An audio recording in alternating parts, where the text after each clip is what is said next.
네, 이재윤의 뉴스 정면 승부 2부 정면 인터뷰입니다. 더불어민주당 서울시장 경선 일정이 확정이 됐습니다. 오늘 박주민 의원의 사퇴로 민주당 서울시장 경선은 송영길 전 대표 또 김진애 전 의원 간의 2파전으로 치러지게 되는데요. 송영길 전 대표 전화로 연결해서 직접 목소리 들어보겠습니다. 송 대표님 안녕하세요. 네, 안녕하십니까? 예, 방금 프랑스 대사관제 다녀오셨다고 들었는데요. 어떤 이유가 있었나요? 제가 프랑스 정부로부터 시라크 대통령에게 레종 도네르 훈장 슈발리에급 훈장을 받은 적이 있는데요. 예. 이후에 한 프랑스 우호협회 활동에 대한 성과를 평가해서 오피셰급으로 승급을 해서 또 훈장을 다시 받게 됐습니다.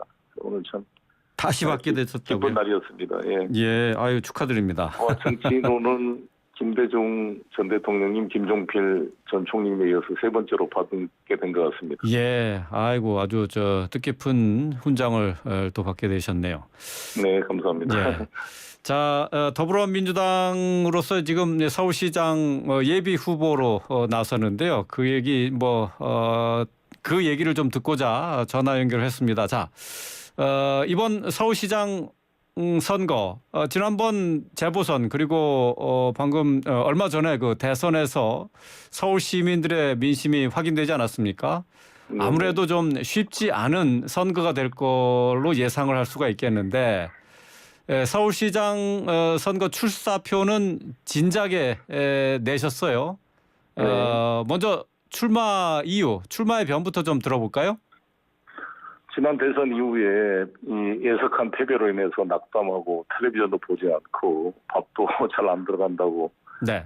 국정을 외면하는 47.8%의 국민들의 마음을 달래고 서울시장을 승리해서 그분들이 국정에 참여할 수 있는 통로를 열어주고 국민 통합의 계기를 만들면서 동시에 이 윤석열 정부의 저런 브레이크 없는 질주 여러 가지의 그런 독단적인 행정이나 국정 운영에 대한 브레이크를 걸어갈 필요성이 있기 때문에 네. 좀 나서야 되겠다라고 네. 생각했습니다. 그동안 서울시장 후보가 잘 준비가 안 돼서 사실상 서울시 선거를 포기한 것 아니냐 이런 분위기에 대해서 네. 저는 당대표를 지낸 사람으로서 큰 책임감을 느끼고 이렇게 참여하게 되었습니다.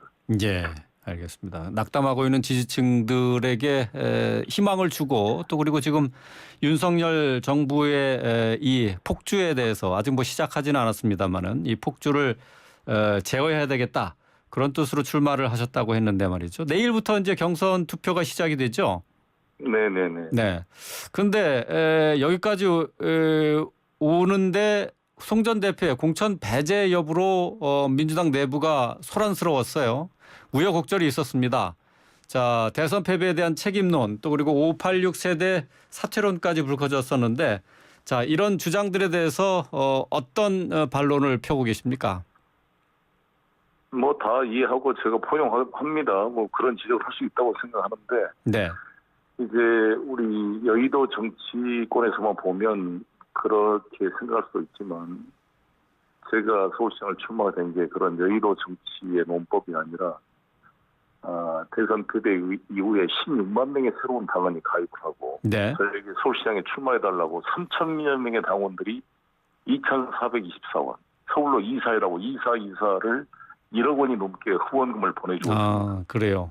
그리고 많은 서울 시의원님들, 구청장 후보들께서 개별적으로 저한테 꼭 대표님이 출마를 해달라는 간곡한 요청이 있었습니다. 이런 거에 대한 책임감이 있었기 때문에 제가 여러 가지 모멸감을 느끼면서도 제가 버티고 여기까지 왔다는 말씀을 드리고요. 예.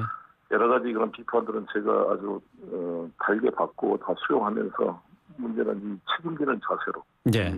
온몸을 다해서 서울시장 선거 승리를 위해서 뛰겠다는 말씀으로 가름하겠습니다. 예, 책임지는 자세로 뛰겠다. 또 당원들의 열렬한 출마 요구도 또 힘이 된 것 같은데 말이죠. 근데 하지만은 그 과정에서 계파 갈등 양상도 있었어요.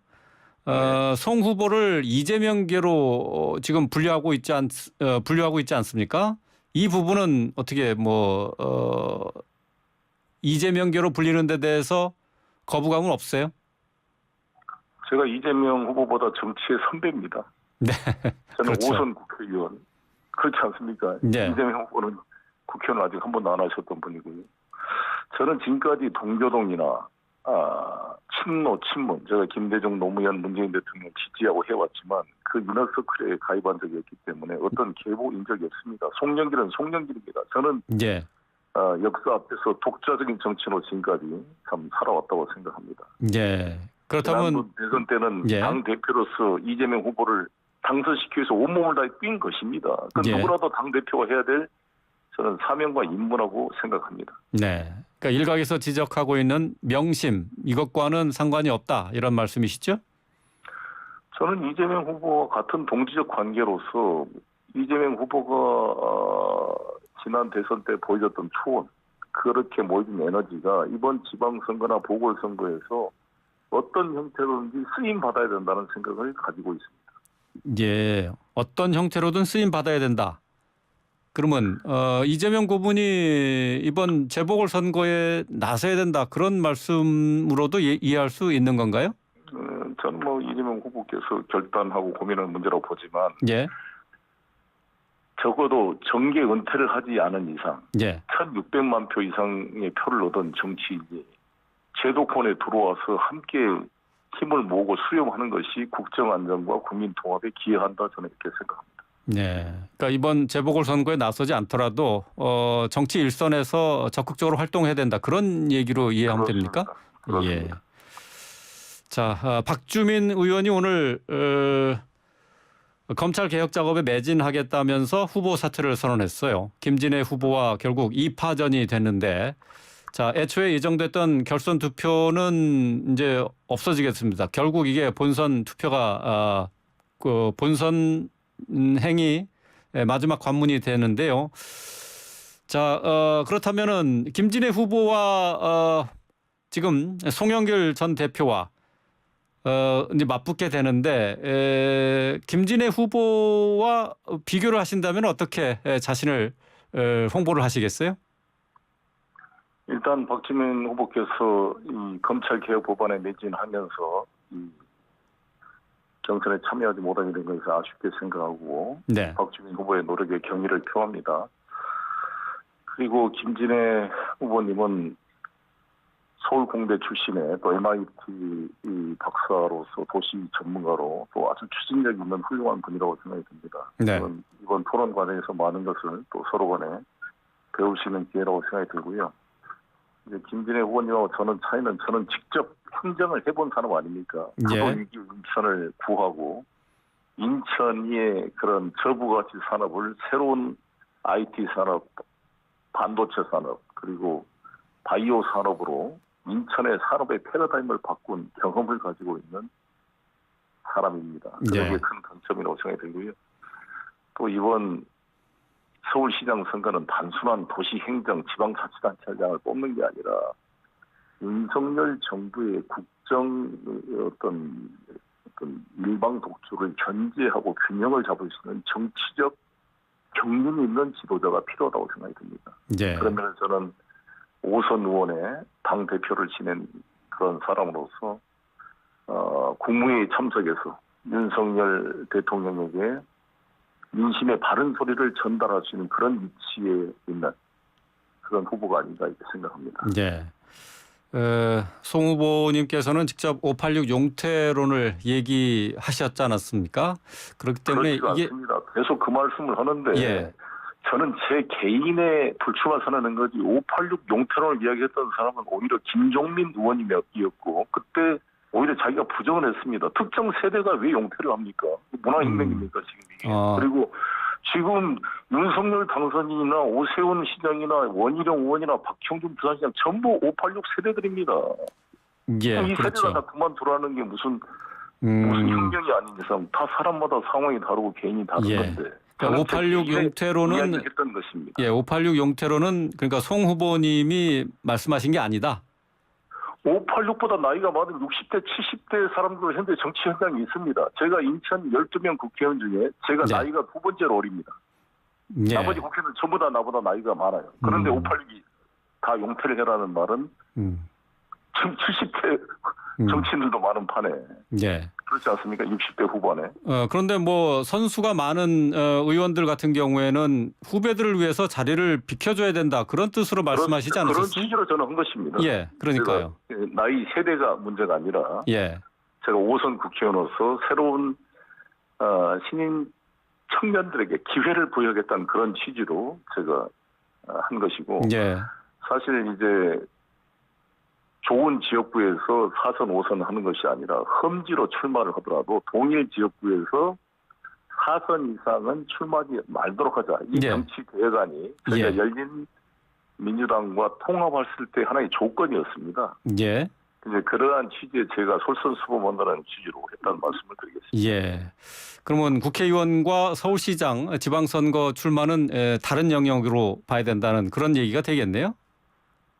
그렇습니다. 이거 다음 총선 불출마였지 예. 지금 지방선거는 아니었고 사실 지금 출마한다는 것은 제가 2년 남은 국회의원 임기를 포기하는 것이고 예, 국회의장으로도 도전할 수 있는 기회를 포기하는 일종의 희생적 결단의 면이 있다고 생각합니다. 예. 더구나 이 선거가 경기도는 좀 더 우리가 유리합니다만 아시다시피 서울은 어떤 후보를 넣어도 10% 이상 우리가 오세훈 후보한테 지고 있는 이런 어려운 상황에서 여기에 뛰어드는 것이 어떤 희생적 결단의 면이 있지 않겠습니까? 예. 그렇게 생각합니다. 예.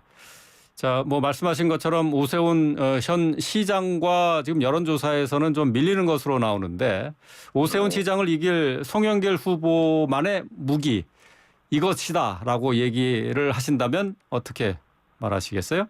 제가 오늘도 프랑스 대사관에서 이게 레종 도네르 훈장을 받으면서도 말씀을 드렸고, 제가 마크롱 대통령 그 재선 취임 축하 편지도 썼습니다만, 네. 유엔 아시아 본부 제5본부를 서울에 유치하는 데 최선을 다하겠습니다. 제가 인천시장 시절에 세계 녹색 기후 기금을 송도 경제자유에서 유치에 성공했습니다.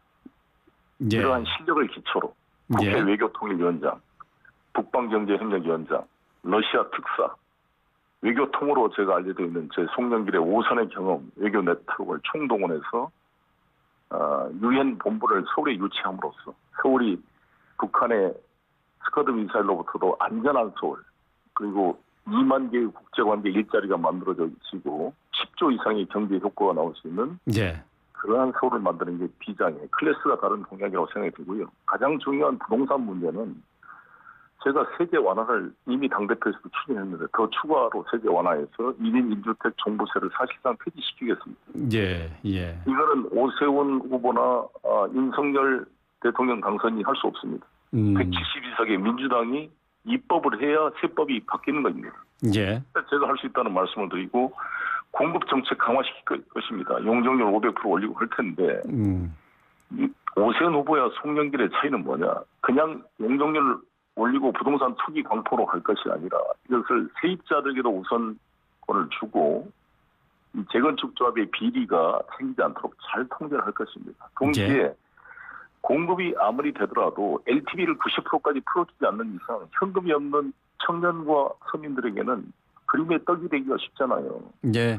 그래서 그들이 LTV 50 상태이더라도 금융을 받아서 집을 살 수 있는 누구나 집 프로젝트를 전면화시켜서 집값의 10%만 있으면 10년 동안 싼 가격으로 자기 집처럼 살다가 최초의 분양 가격으로 자기 집을 살 수 있는 희망의 사다리를 만들어 보이겠습니다. 예. 저는 부동산 알겠습니다. 문제에 대해서 예. 알겠습니다. 예. 자, 1주택 종부세 폐지 또 세입자 대책도 살펴볼 것이고 또 청년과 서민들의 주택 구입을 위한 금융적인 지원도 하시겠다 이렇게 말씀하셨는데 끝으로 김진애 후보가 주장한 얘기에 대해서 어떻게 생각하시는지 간단히 좀 여쭤볼게요. 김진애 후보가 여성 가산점을 적용해 줘야 된다 이렇게 얘기했는데요. 어떻게 생각하세요? 뭐에 대한 여성 가산점 말한 거죠? 여성에 대해서 가산점을 줘야 된다 이렇게 주장을 하셨거든요. 아니 여성이든 장애이든 우리가 실질적 평등을 위해서 어퍼머티브 액션이라고 해서 그에 대한 어떤 배려하는 부분이 있는데 그것을 어느 분야에 공무원 네. 시험이든 뭐 어느 분야에 할 건지에 대해서는 여러 가지 공론화 과정이 필요하다고 봅니다. 아, 공론화가 필요하다고요? 네. 지금 뭐 바로 내일부터 저기 여론을 남성들이 군대 갔다 온 것에서 군대 가산점을 주냐 마냐도 놀라야 되는 것처럼 예. 남성들에게도 실적 불평등이 되지 않도록 상원의 그런 이익 비교 형량을 잘 해봐야 된다고 봅니다. 예. 지금 당장 서울시장 선거가 눈앞에 있기 때문에 그 후보 경선 과정에서 김진애 후보가 정치적인 약자이기 때문에 경선에서 그 가산점을 달라는 얘기인데요. 그 예. 말이군요. 예.